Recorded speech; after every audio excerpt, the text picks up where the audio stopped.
If you want to cross a river, you place a single log over it and thus invent the log bridge. But in reality, it is hard to find wood long enough. So, being clever, you cut away half of the top of each of two logs. One end is carved into a protruding tenon, and the other into a recessed mortise.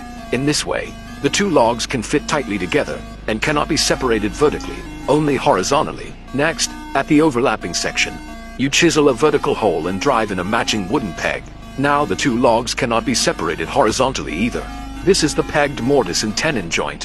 However, even if you connect logs long enough, a log bridge has a fatal flaw. As you walk, you might accidentally fall off. So you place multiple logs side by side and bind them tightly together with ropes, making it much safer to walk on. But the uneven surface between the logs may cause you to twist your ankle. So you lay a flat layer of wooden planks on top, creating a simple plank bridge. If too many people cross at once, the plank bridge risks bending and collapsing. Then you realize you can add piers underneath to support the bridge deck. But wooden piers are easily washed away by the current, so you switch to stone piers and polish both ends into smooth curves to reduce the impact of the water. The piers bring another advantage. There is no need for very long logs. Short logs can be placed directly on the piers with mortise and tenon joints fixing them together, which is far stronger than ropes. Then the bridge deck is completed.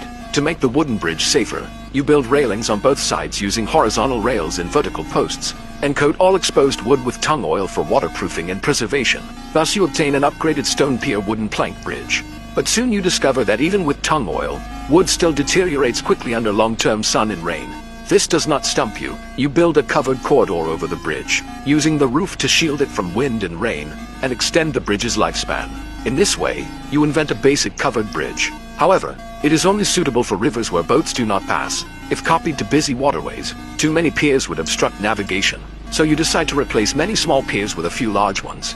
The gaps between the stones of the piers are filled with sticky rice mortar made from glutinous rice juice, tung oil and lime, bonding the stones into a solid whole.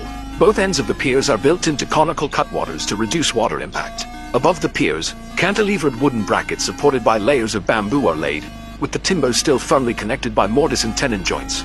This forms a unique deep wall structure, which effectively reduces the span between piers, facilitates the laying of the upper bridge deck, raises the deck height to allow easier passage for boats, and enhances the overall load-bearing capacity.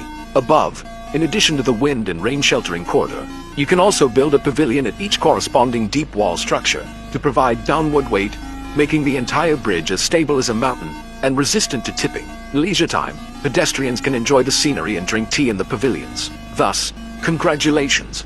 You have invented the Wind and Rain Bridge, a brilliant achievement in bridge construction by the Dong people and other southern ethnic minorities, and one that is hailed as one of the world's 10 most incredible bridges.